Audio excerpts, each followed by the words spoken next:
저는 단기 선교를 갔을 때 주로 무슬림권의 선교지를 많이 갔었습니다. 그래서 대학생 때 인도네시아에 3번, 방글라데시에 3번 단기 선교를 갔었는데요. 둘 다 최대 무슬림 인구수가 있는 그런 나라들 중에 하나였습니다. 특별히 무슬림들을 대상으로 복음을 전할 때 선교의 방식을 2가지로 구분을 해볼 수가 있는데, 하나는 기독교의 문화를 그대로 유지하면서 복음을 전하는 방식입니다. 그래서 이것을 줄여서 C 사역이다 이렇게 표현을 할 때도 있습니다. 그러니까 무슬림들을 만나서 그들에게 예수님을 전한 다음에 그들이 예수님을 믿고 따르겠다라고 하면은 우리가 생각하는 기독교 문화를 그들도 가질 것을 요청하고 요구하는 거예요. 뭐가 있을까요? 무슬림들한테 수염을 밀라고 합니다. 그리고 서양식 와이셔츠를 입게 하고 바지를 입게 합니다. 그리고 양말과 신발을 신어야 된다라고 얘기하고, 예배당에 들어오면 우리처럼 이렇게 의자가 있는데 의자에 신발을 신고 들어와서 예배를 드리게 하죠. 또 우리는 이게 뭐가 불편한가 이렇게 생각하실 수 있는데, 무슬림들 입장에서 좀 굉장히 많은 변화가 있는 겁니다. 그러니까 예수님을 믿고 난 뒤에 기독교인처럼 되라, 이것을 강조하는 것이죠. 2번째 선교의 방식은 M 사역이라고 불리는데요. C 사역과는 좀 다르게 무슬림들이 갖고 있는 문화 자체를 굉장히 존중해 주는 거예요. 그래서 예수님을 받아들인 이후에도 수염 안 깎으셔도 됩니다. 전통 의상 입으셔도 됩니다. 예배당에 여전히 여러분들이 예전에 예배하던 방식처럼 맨발로 들어오셔도 됩니다. 의자가 아닌 바닥에 무릎을 꿇고 기도해도 됩니다. 다만 기도의 대상은 꾸란에서 얘기하는 알라가 아니라 성경에서 말하는 하나님께 기도해야 됩니다. 꾸란을 이제는 읽지 않고 참된 진리의 말씀이신 성경을 읽어야 됩니다. 이렇게 안내를 합니다. 겉으로 보면은 구분이 잘 되지 않습니다. 제가 그렇게 그런 무슬림의 이 문화로 예배를 드려본 적이 있는데요. 저한테 굉장히 생소합니다. 악기도 없고요. 무릎을 계속 꿇어야 돼서 쥐날 것 같고요. 정말 이렇게 2손을 들고 무릎을 꿇고 예배를 드리는 그 방식을 참여해 보니까 기독교인의 이 문화 자체가 이분들과 참 다를 수 있겠다라는 생각을 하죠. 근데 그들의 겉모습은 여전히 무슬림처럼 남아 있을 수 있겠지만 사실 그 마음의 중심에는 예수 그리스도를 향한 그 사랑과 은혜를 기억하고 있는 것이죠. 저는 개인적으로 2번째 선교의 방식이 옳다라고 생각하고 이게 동의하는 부분들이 있습니다. 본질에서는 여전히 명확하게 얘기를 해줘야 되지만 비본질적인 문화적인 요소에 있어서는 자유로울 수도 있는 것이죠. 아마 저희 가정이 실제로 인도네시아로 이렇게 선교를 갔었더라면 저는 수염을 길렀을 것입니다. 수염을 기르고, 근데 제가 한 번도 태어나서 면도를 한 적이 없습니다. 그래서 수염을 기르려면 이렇게 매직으로 칠해야 되는데 붙이던가, 그러니까 그들에게 맞는 방식으로 복음을 전했겠죠. 근데 이렇게 A와 B를 대조해서 말씀드리면 선교 그 무슬림의 문화를 존중하면서 이렇게 선교하는 방식이 더 옳겠다라고 이게 머리로는 인정이 될 수 있지만, 그럼 만약에 이 강단에 정말 누가 봐도 무슬림처럼 생긴 사람이 와갖고 예수님을 간증한다라고 상상하면 마음이 어떠실까요? 조금 불편하실 수 있어요. 그러니까 머리로는 다 알아요. 다 동의해요. 근데 정말 무슬림스러운 사람이 와갖고 맨발로 이렇게 들어오고 간증을 한다? 그럼 우리 마음속 깊은 곳에서 거부감이 들 수 있다는 것이죠. 갈라디아서에서 나오는 유대주의자들의 마음도 그러했을 것입니다. 여러분, 유대인들 중에서 예수님을 믿게 된 사람들에게는요, 예수님을 믿은 후에 할례와 율법을 여전히 소중하게 지키는 것은 그렇게 어려운 일이 아니었습니다. 그렇게 교육받아 왔었고 하나님의 말씀 중에 하나다라고 생각을 했겠죠. 그런데 이방인 출신 그리스도인들 중에서 하나님의 백성이 되었다라는 사람들을 봤더니 할례도 안 하고 음식도 대충 다 먹는 것 같고 제멋대로 사는 것 같으니까 유대인 출신 그리스도인들 입장에서는 조금 불편했겠죠. 그래서 그들은 바울이 이방인들에게 전한 복음에 뭔가 부족함이 있었나 보다. 그래서 문제를 계속해서 제기했습니다. 예수님을 부정하는 것은 아니었지만 그래도 어느 정도는 우리처럼 되어야 된다라는 것을 계속해서 강조했던 거예요.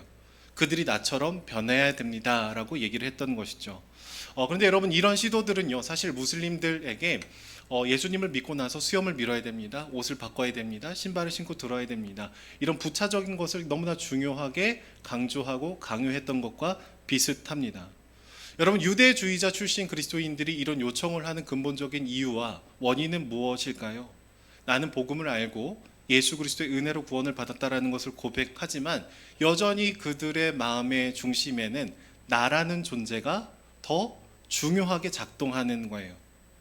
나에게 익숙한 문화, 내가 경험했던 전통, 나의 감정이 너무 소중해서 은혜보다 더 왕노릇을 하고 있는 것이죠. 나의 경험이 정답이고 나의 경험을 벗어나는 모든 것들은, 낯선 것들은 오답처럼 여겨지는 것입니다. 이거 아니면 안 돼, 할례를 안 하면 안 돼 라는 마음이 있었다라는 거예요. 여러분, 그런데 하나님은 하나도 불편하지 않으신데 유대인 출신 그리스도인들에게는 이게 너무나 불편한 사실이었다라는 것이죠. 그래서 엄밀하게 얘기하면은 하나님보다 내가 더 앞서가고 있었다라는 거예요. 오늘 본문에서 사도 바울은 수리아와 길리기아 쪽에서 14년 동안 사역을 한 다음에 예루살렘으로 방문합니다. 그냥 내가 가고 싶어서 간 것이 아니라 하나님께서 바울에게 특별한 계시를 주셨고 2절 말씀을 보시면 계시를 따라서 예루살렘으로 올라갔다라고 얘기를 하고 있어요. 그런데 유대인이 가득한 이 예루살렘이란 도시로 가면서 혼자 간 게 아니라 바나바와 디도라는 사람을 데리고 갑니다. 바나바는 유대인 출신이기 때문에 사실 그다지 어려움이 있는 사람이 아니었습니다. 그런데 디도는 헬라인이었어요. 그러니까 이방인이라는 것이죠. 할례를 받지 않은 그리스도인이었습니다. 이 사람을 데리고 간다라는 것은 유대인 출신 그리스도인들에게 굉장히 불편한 일이었을 것입니다.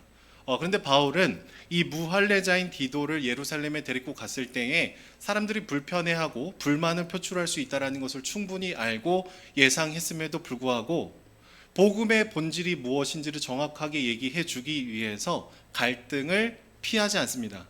정면 돌파를 하고 있는 거예요. 예수 그리스도를 믿는 것만으로는 부족하다. 우리처럼 돼야 된다. 율법을 더 지켜야 된다. 할례를 행해야 된다. 그래야 하나님의 자녀가 되는 것이다 라고 얘기하는 사람들에게 그게 아니다, 복음의 본질이 무엇인지를 알려주고 싶었던 것이죠. 얼마나 이 말들이 얼마나 많은 이방인 출신 그리스도인들의 마음을 답답하게 했는지 모릅니다. 너희들이 믿고 있는 것이 잘못된 거야. 더 해야 돼. 그걸로 부족해. 이 말들을 들으면 이방인 출신 그리스도인들의 마음에는 정말로 마음이 무거웠겠죠. 우리가 뭐 잘못했나? 그런 고민이 됐을 것입니다.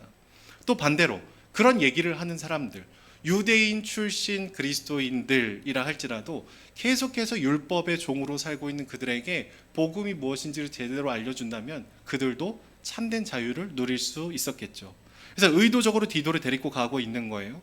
그래서 예루살렘에 도착을 해서 예루살렘 교회의 기둥과 같은 사람들을 만납니다. 야고보, 베드로, 요한을 만났다라고 얘기하고 있어요. 이들은 많은 사람들로부터 존경을 받는 리더였습니다. 바울은 그들을 만나서 자신이 다메섹에서 만난 예수님, 그리고 복음, 그리고 그가 이방인에게 전한 이 복음에 대한 내용들을 얘기하고 나눴습니다. 그 이유는 바울이 그토록 열심히 전했던 이 복음이 계속해서 부족하다고 부정당하고 그랬던 것에 대해서 다시금 그 근거를 알려주기 위함이었던 것이죠. 그런데 바울이 예루살렘 교회 리더들을 만나고 있었을 때 한 가지 사건이 일어나요. 아주 은밀하게 들어온 거짓 형제들, 유대주의자들이 디도에게 접근을 해서 네가 정말 하나님을 믿는 사람이라면 너는 반드시 할례를 행해야 된다. 이것을 강요하기 시작을 했던 거예요.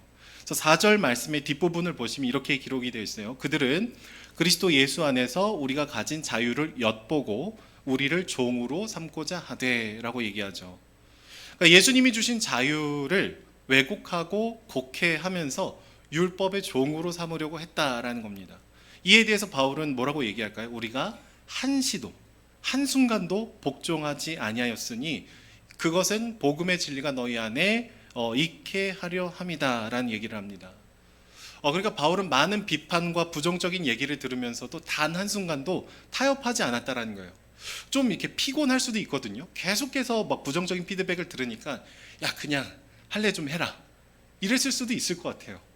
근데 이 한마디가 이 복음의 본질을 바꿔놓을 수 있다는 것을 알기 때문에 단 한 번도 이방인들에게 구원을 받으려면, 하나님의 자녀가 되려면 뭔가 예수 그리스도 위에 더 해야 된다는 얘기를 바울이 단 한순간도 하지 않았다라는 거예요. 율법과 할례 자체가 나쁜 게 아니라요, 할례를 받아야, 어떤 율법을 더해야 그리스도 위에 뭔가를 더 해야지만 구원을 받을 수 있다라는 것은 심각한 문제를 만들기 때문입니다. 그리고 오늘 말씀 본문은 사도들과 개인적으로 만난 다음에 그 결과를 얘기해요. 그게 6절 말씀이에요. 이렇게 기록이 되어 있습니다. 너희들이 생각하는 유력하다는 사람들 중에 나에게 의무를 더하여 준 것이 없고 라고 얘기합니다. 유력한 사람들 누구죠? 야고보, 베드로, 요한입니다. 이 사람들을 만나고 따로 이렇게 얘기를 충분히 하게 했는데 예수 그리스도를 믿는 것만으로 충분하다라는 거예요.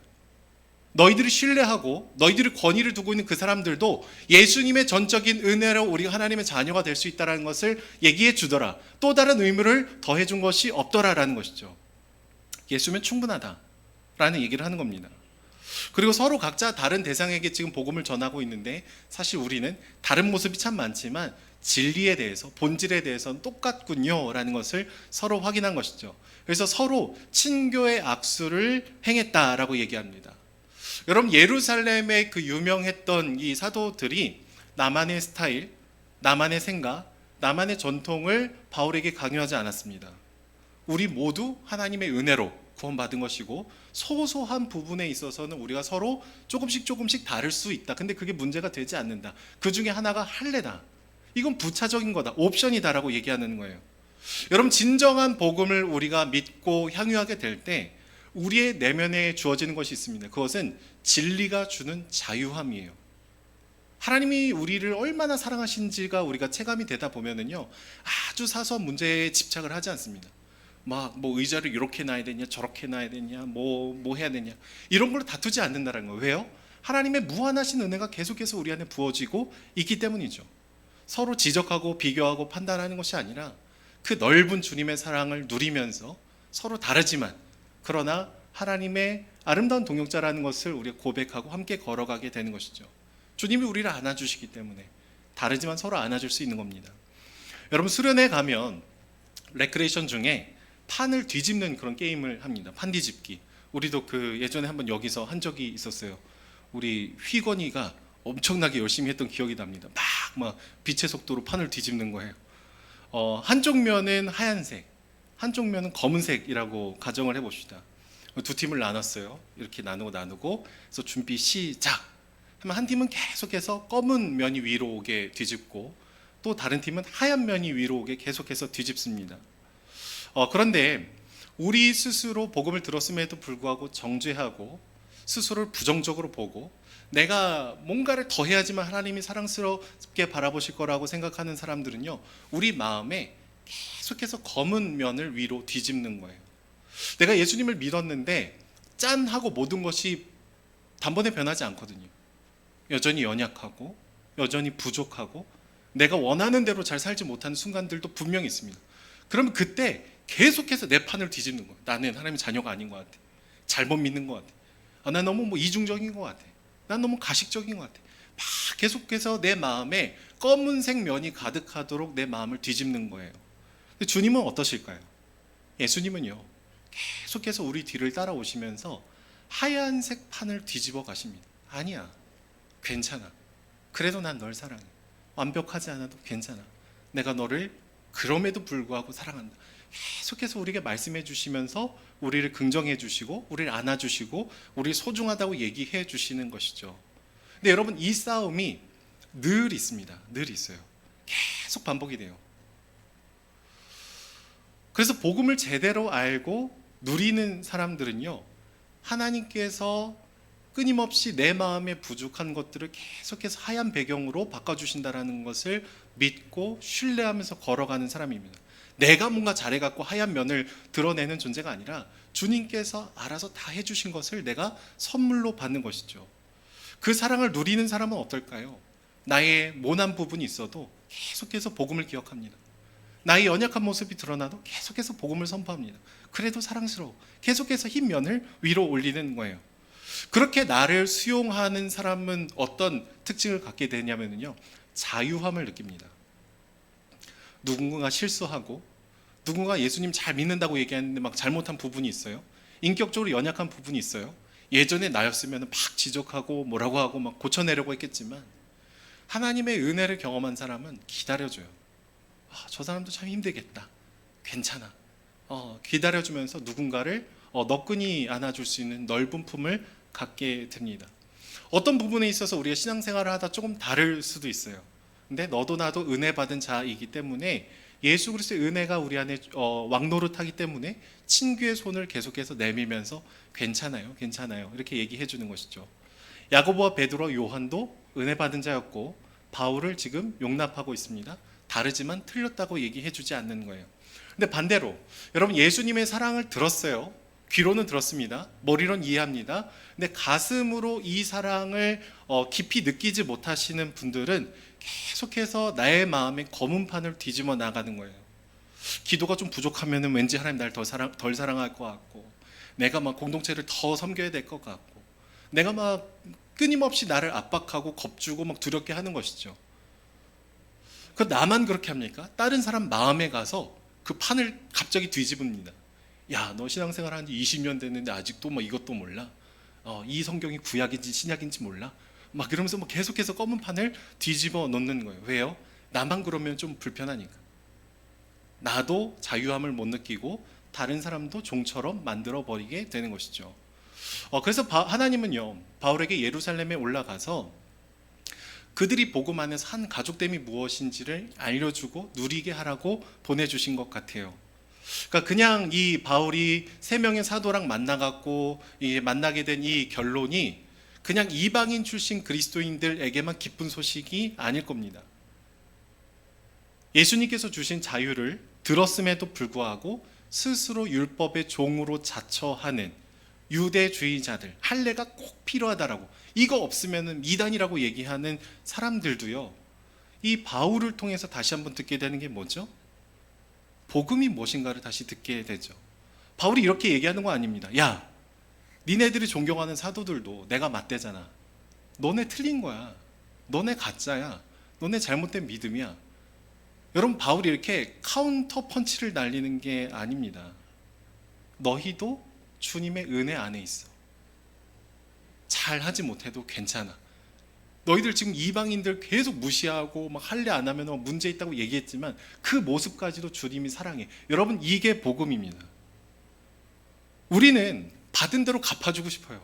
바울 입장에서 한번 생각해 보시죠. 맨날 바울 비난하고 너는 사도도 아니라고 하고 정통성 없다고 하고 막 그러면은요, 이 사람들이 바울에게 많이 불편하잖아요. 예수 그리스도를 믿으면서도 여전히 내가 무엇인가를 더 하지 않으면은 하나님이 나를 용납하시지 않을 것 같고 두렵고 불안한, 그래서 때로는 나의 열심에 심취해서 나보다 부족한 누구랑가도 비판하고 보아야 상대적으로 내가 괜찮아 보이는 이 참을 수 없는 존재의 가벼움을 가진 사람들에게 아니라고, 너희도 우리 함께 그리스도 안에 있는 은혜 받은 자라는 초청을 하고 있는 것이죠. 여러분, 복음은 나를 대적하는 사람도 주의 사랑 안에서 용납할 수 있는 너그러운 친구의 손을 내밀 수 있는 은혜, 능력이 있는 것이죠. 근데 여러분, 오늘을 살아가는 우리들 중에서도 하나님의 이 복음을 귀로 들었어요. 익히 알았어요. 근데 이 머리로 이해한 소식이 우리 가슴으로 내려가지 않을 때가 참 많이 있습니다. 모르는 만 아니에요. 많이 들었어요. 그런데 머리로는 대략 알겠는데 우리의 가슴까지 내려가는데 수십 년이 걸리시는 분들이 있습니다. 왜냐하면 나는 한 번도 충분하게 그런 사랑과 용납과 복음적인 관계를 맺어본 적이 그다지 많지 않기 때문에 그래요. 우리 부모든 형제들이든 내 친구들이든 이 무조건적인 사랑을 충분하게 주고받은 경험이 없으면은요, 끊임없이 나를 입증해야 됩니다. 남과 나를 비교합니다. 자기 자신을 어떻게 해서든 내가 요거 잘했다라는 것을 드러내려고 노력하게 되는 거예요. 내 마음이 불안하면은요, 내 겉모습을 꾸미게 되어 있어요. 나 이런 사람이야. 목사님, 저 이거 열심히 섬겼어요. 저 이거 열심히 했어요. 안 물어봤고 안 궁금한데 계속 얘기하시는 분들이 있어요. 그래서 가끔 제가 뭐 명함을 받거나 페이스북을 보면은 와, 이력을 한 50개를 적으시는 분들이 있어요. 근데 막 뭐 대단한 거를 적는 게 아니라 막 어떤 아파트 동대표, 어떤 자치위원회 부단장, 어느 마을 이장 역임 2번 막 이렇게 적으면서 뭐 굉장히 소소한데 그거를 하나도 빼곡 없이 적어서 그것을 주시는 분을 보면은 마음이 조금 안타까워요. 와, 이분에게 복음이 너무 필요하다. 이 한 줄 한 줄 한 줄 50개를 다 적지 않으면은 안 되는 이 불안함이 있구나. 아무도 나를 있는 모습 그대로 사랑해 준 적이 없고, 내가 지금 나의 삶이 내가 한 번도 꿈꿔본 적이 없는 그런 뭔가 초라한 삶인 것 같으니까 요거라도 저거라도 막 더하고 얘기해 줘야 내가 꽤 괜찮은 사람인 것 같다라는 마음이 느껴지기 때문이죠. 주님은요, 예수님을 십자가에 달려 죽으시면서 부활하시면서 내가 너를 이렇게 사랑한다라는 증거를 해주셨다라고 얘기합니다. 근데 우리 스스로가 계속해서 그 사랑을 받아내지 못하는 거예요. 그럴 리 없어. 그냥 그렇게 사랑해 줄 리 없어. 내가 잘해야 사랑해 주겠지. 예전에 저희 막내딸한테 너무 예뻐가지고 웃었더니 비웃지 마! 막 하는 거예요. 비웃지 마! 아빠 비웃지 마! 뭐 제가 맨날 놀려먹긴 하거든요. 근데 어느 날 봤더니 막 너무 예쁜 거예요. 그래서 막 웃었더니 막 비웃지 말래요. 우리 아이의 마음에 아빠는 나를 비웃는 사람으로 있는 것을 좀 비웃기도 했었습니다. 근데 계속해서 하나님 사랑 큰데 내가 익숙하지 않으니까 계속해서 줄여놓는 거죠. 유대주의자들이 그랬어요. 높은 율법의 기준을 지키면 의롭고 아니면 점점점 그레이드가 내려가는. 그래서 서로를 의식하면서 너 지켰어? 너 지켰어? 할례는 행했어? 마지노선도 안 하면 어떡하니? 뭐 이 얘기를 하고 있다라는 것이죠. 자기 자신을 충분하게 사랑하지 못하면은요, 우리는 늘 타인의 시선을 의식합니다. 나를 어떻게 볼까? 겉으로는 막 문제 없이 만들어내고 싶은데 사실 그 마음이 너무 허무해지죠. 팀 켈러라는 목사님은 탕부 하나님이라는 책에서 이렇게 얘기합니다. 율법주의자들은 자기를 높이려는 사람이 아니라 자기가 낫다라는 사실을 숨기기 위해 더 많이 애쓰는 사람이다. 다시 한번요. 율법주의자들은 자기를 높이려는 사람이 아니라 자기가 낫다라는 사실을 숨기기 위해서 더 많이 애를 쓰는 사람이다. 여러분, 이 사람들의 마음에 기저에는 뭐가 있는 겁니까? 불안함, 두려움, 용납받을 수 없을 것에 대한 확신이 있는 것이죠. 바들바들 떨고 있는 아이가 그 내면에 여전히 있는 거예요. 여러분, 그런데 바울이 복음을 듣고 나서 그가 굉장히 건강한 자아를 갖게 됩니다.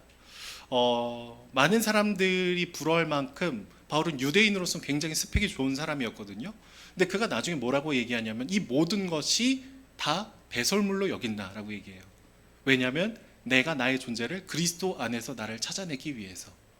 그리고 오늘 본문에서 예루살렘에 굉장히 유력한 사람들을 만나러 갔는데 뭐라고 얘기할까요? 그 사람이 얼마나 유명한지는 나한테 별로 상관이 없습니다. 왜요? 하나님은 외모로 사람을 보시지 않기 때문이다 라고 얘기를 하죠. 그 당시에 예루살렘에 찾아갔을 때는 바울이 다른 사도들에 비해서 그다지 영향력이 많은 사람은 아니었습니다. 근데 주눅이 들지 않아요. 자신의 부르심에 기뻐하고 그 길을 걸어가는 것이죠. 예전에 그 U2라는 유명한 밴드가 있습니다. 가수인데 그 그룹의 보컬이 보노라는 사람이에요. 전 세계적인 밴드이자 유명한 가수죠. 그런데 어느 날 이 보노라는 가수가 메시지 성경이라는 성경을 번역한 유진 피터슨이라는 사람에게 유진 피터슨이 번역한 메시지 성경 10편을 읽어봤더니 이 예술을 하는 사람에게도 너무나 커다란 감동이 있었던 거예요. 그래서 내가 당신이 번역한 성경이 너무 좋아서 당신을 한번 만나고 싶습니다라는 얘기를 했습니다. 근데 여러분, 전 세계적인 대스타가 나를 만나자고 하면 여러분 기분이 어떨 것 같습니까? 모든 일정을 다 조정해서 인천공항에 그를 맞이하러 나가겠죠. 근데 유진 피터슨은 거절해요. 저 지금 좀 바쁩니다. 그래서 다른 사람들 굉장히 의아해했습니다. 어떻게 전 세계적으로 유명한 가수가 만나자고 하는데 어떻게 그걸 거절합니까? 그걸 거절하는 사람은 전 세계에서 한 명뿐일 겁니다. 막 그러면서 이 인터뷰를 하면서 유진 피터슨의 결정을 되게 약간 이해 안 된다는 식으로 얘기하는 영상이 있습니다. 근데 유진 피터슨이 조금 이따 얘기해요. 저는 이사야를 만나고 있었습니다. 메시지 성경 이사야서를 번역하고 있어서 이거를 지금 그 출판사에 내야 되는데 그냥 뭐 출판을 위해서라기보다 하나님 나에게 주신 거는 지금 이사야서를 정말 현대어로 잘 번역하기 위한 그 사명을 따라 걸어가고 있었다라고 생각을 했던 거예요. 그래서 뭐 U2, 뭐 보노, 얼마나 유명한 존재인지 나는 상관없고 나는 하나님께서 주신 사명을 따라 걸어가는 겁니다. 나중에 만났어요. 근데 더 충격적인 얘기해요. U2라는 그룹이 어떤 그룹인 줄 몰랐다. 막 그래갖고 이제 굉장히 수치심을 주게 되는 일들이 있습니다. 이 사람에게는요, 사람의 기준, 사람의 가치를 판단하는 것이 전적으로 주님의 말씀의 눈으로 보는 거예요. 얼마나 유명하든 아니든 다 하나님의 은혜를 받아야 되는 죄인입니다. 가난하든 부유하든 하나님이 보실 때 하등의 차이가 없습니다. 우리는 종종 내가 부자가 돼서 하나님께 막 크게 쓰임을 받고 싶습니다, 막 이런 표현을 쓰거든요. 여러분, 얼마나 부자가 돼서 얼마나 크게 쓰임을 받을까요? 하나님이 보실 때 우리가 어떤 조건을 소유하든 우린 그냥 하늘에서 보면 전보다 작은 인생입니다. 그냥 내가 좋고 하나님도 좋았으면 좋겠다라는 거지, 막 더 크게 쓰임 받고 막 그거는 그냥 우리 욕망을 투여한 아주 세련된 표현이죠. 하나님은 우리가 부자든 가난한 자든 우리를 차별하지 않으십니다. 그저 우리가 만나는 한 영혼을 정말 주의 사랑으로 사랑하고 있는가, 그게 주님께 크게 쓰임 받는 거예요. 막 돈을 많이 벌고 막 돈을 크게 쓰고, 그게 성경적인 가치가 절대로 아니더라라는 것이죠. 바울은 건강한 자아를 보이고 있어요. 그리고 서로 비판하고 판단하는 것이 아니라 친교의 손을 내밀고 있습니다. 우리가 모두 그리스도의 가치로 살기 때문에 동일하게 소중한 존재고, 교회는 그것을 긍정하는 공동체가 되어야 되는 것이죠.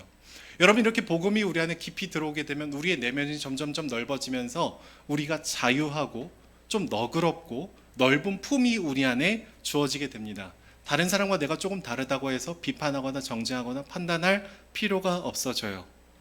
누군가를 비난하고 부정하면서 나를 높이고 싶어하는 시도들도 굳이 하지 않습니다. 왜요? 복음이 우리를 가장 강력하게 지지해주고 하나님이 우리를 있는 모습 그대로 인정해 주시기 때문에 다른 사람의 인정, 다른 사람의 눈이 그다지 필요하지 않은 것이죠. 그러면 바울이 유대인들이 이렇게 주장했던 할례 자체를 정말로 싫어했을까요? 정말 안 좋은 거라고 생각했을까요? 그렇지 않습니다. 사도행전 16장의 말씀을 보시면 나중에 디모데에게 할례를 행하는 것이 좋겠다라고 얘기하고 할례를 행하게 합니다. 왜 그럴까요? 유대인들 중에 예수님을 안 믿는 사람이 여전히 많았던 거예요. 그들에게 복음을 전하려면은 그들에게 불편한 것들을 우리가 좀 그냥 기꺼이 내려놓고 그들에게 맞춰서 갔으면 좋겠다라는 얘기를 하고 있는 것이죠. 고린도전서 9장에 이런 얘기를 합니다. 내가 모든 사람에게서 자유로우나 스스로 모든 사람에게 종이 되는 것은 더 많은 사람을 얻고자 합니다. 유대인들에게 복음을 전하려면 유대인처럼 그들의 문화에 맞춰갑니다. 이방인들에게 복음을 전할 때는 할례 안 해도 돼, 그냥 갑니다. 그러니까 바울에게 할례는요, 구원을 받는 데에 필요한 조건이 아니라 그냥 하나의 옵션이라는 거예요. 그에게는 자유함이 있는 것이죠. 예수 그리스도면 충분한데 필요하면 하면 되고 필요하지 않으면 안 해도 된다라는 겁니다. 나중에 천국에서 디모데랑 디도가 만나갖고 싸울 수도 있어요. 나는 할례 했는데 너는 왜 안 했냐? 하지 말라 그랬는데 누가? 바울이. 뭐야? 싸울 수도 있겠죠. 그게 아니라는 겁니다. 중요한 게 아니라는 거예요. 예전에 제가 중등부를 섬길 때 옷을 되게 편안하게 입었고요. 제가 PC방을 굉장히 많이 다녔습니다. 전화도 왔어요. 강도사님, 네, 애들을 데리고 계속 찬양팀 끝나고 PC방을 데리고 가는데 안 그랬으면 좋겠습니다. 네, 어머니 죄송합니다. 그리고 그 주는 안 가고 다음 주는 갔어요. 제가 왜 PC방에 가는 줄 압니까? 저 게임 진짜 못해요. 이렇게 총 쏘는 게임, 배틀그라운드라는 게임을 하면은 저는 항상 죽어 있고 저희 애들이 저를 업고 뛰고 있습니다. 게임상에서. 목사님 치료해 드릴게요. 그래서 막 치료를 해줘. 그럼 또 죽어. 그러니까 애들한테 저는 굉장히 귀찮은 존재입니다. 근데 거기 가면 장기 결석자 애들, 남자애들 다 모여 있어요. 막 그 교적 보면서 막 누구야, 뭐 잘 지내지? 문자 안 보내도 돼요. 남양사거리에 있는 PC방, 택지에 있는 PC방 가면은 우리 장결자 애들 대부분 모여 있습니다. 그럼 가서 교회 나오라는 얘기 한마디도 안 합니다. 그냥 PC방비를 결제해줘요. 엄청 쿨하게 2,000원, 1,000원 괜찮아요. 막 결제해주고 한 번도 교회라 나오란 말 하지 않고 굉장히 쿨하게 라면까지 사주고 그냥 갑니다. 한 3번 만나면 애들이 형님 하면서 다시 돌아와요. 저는 부정적인 피드백을 다 들어도 PC방에 다시 갈 용의가 있어요. 제가 다시 청소년부를 한다면 저는 다시 갈 겁니다. 게임을 배울 겁니다. 애들이 보는 웹툰 다 볼 겁니다. 왜요? 이 아이들을 주님께로 인도할 수 있다면 남들이 나를 어떻게 보든 말든 그건 중요한 게 아니에요. 제가 교구를 맡고 나서는 PC방을 한 번도 가지 않았습니다. 제가 게임을 좀 잘했으면 또 갔을 텐데 늘 죽어서 이렇게 업히는 입장이라서 가지는 않았어요. 제가 실버 어르신들을 신방할 때는 꼭 정장을 입고 갔습니다. 왜요? 어르신들은 목회자에 대한 이미지가 있으시거든요. 신방할 때 굳이 그 실버 어르신들 신방할 때는 그분들에게 맞춰서 정장에 넥타이까지 메고 갔습니다. 여러분, 중요하다라고 얘기할 수도 있지만 복음의 본질은 아니라는 거예요. 근데 우리는 계속해서 이 주변적인 것들을 안 하면 뭔가 굉장히 문제가 있는 것처럼 비난하고 싶어 할 때가 많이 있다라는 것이죠. 오늘 예루살렘 교회 리더들과 바울은 친교의 악수를 한 다음에 우리가 함께 바라봐야 될 것을 얘기합니다. 10절 말씀이 기록이 되어 있어요. 10절 말씀 제가 읽겠습니다. 다만 우리에게 가난한 자들을 기억하도록 부탁하였으니 이것은 나도 본래로부터 힘써 행하여 왔노라. 여러분, 교회는요, 하나님의 시선이 향한 곳을 바라봐야 돼요. 하나님이 주신 비전을 따라서 걸어가야 돼요. 정말 주님께서 기뻐하시는 건 뭘까? 그것을 향해서 가야 되죠. 이거 안 보면 서로 바라봐요. 할례 했냐 안 했냐, 율법 지켰냐 안 지켰냐, 계속해서 서로의 외적인 것들을 평가하고 판단하면서 나랑 다르면 틀렸다라고 얘기할 수도 있다라는 것이죠. 오히려 이들은 하나님께서 관심 깊게 보는 그곳을 향해 걸어가자라고 얘기를 하고 있는 겁니다. 저는 우리 드림동산교회가 예수 그리스도 외에 다른 것들을, 주변적인 것들을, 옵션인 것들을 지나치게 중요하게 여기고 강조하다가 서로 다투지 않을 수 있었으면 좋겠어요. 정말 바라봐야 할 것에 집중하는 공동체가 되기를 소망합니다. 근데 안타깝게도 여러분, 교회 안에서 또 우리 내면에 오늘 현대판의 할례 논쟁이 늘 반복이 될 때가 있습니다. 내가 경험했던 교회 문화가 정답처럼 여겨지는 순간들이 있어요. 아마 전통교회에서 오신 분들은 지금 예배를 드리는 시간도 불편할 겁니다. 왜 불을 끄지? 왜 이렇게 어둡지? 왜 이렇게 어두침침하지? 그러실 수 있어요. 금요철에는 없습니까? 없습니다. 오후 예배, 저녁 예배 없습니까? 없습니다. 수요 오전 예배 없습니까? 없습니다. 성가대는 왜 없습니까? 그냥 없으니까 없습니다. 아직 없어요. 근데 성가대가 있어도 또 우리가 질문하는 게 있어. 성가대 복장을 왜 안 입습니까? 아주 거룩한 성가대 복을 입어야지. 우리 모 교회에서 21년 동안 해결되지 않는 문제입니다.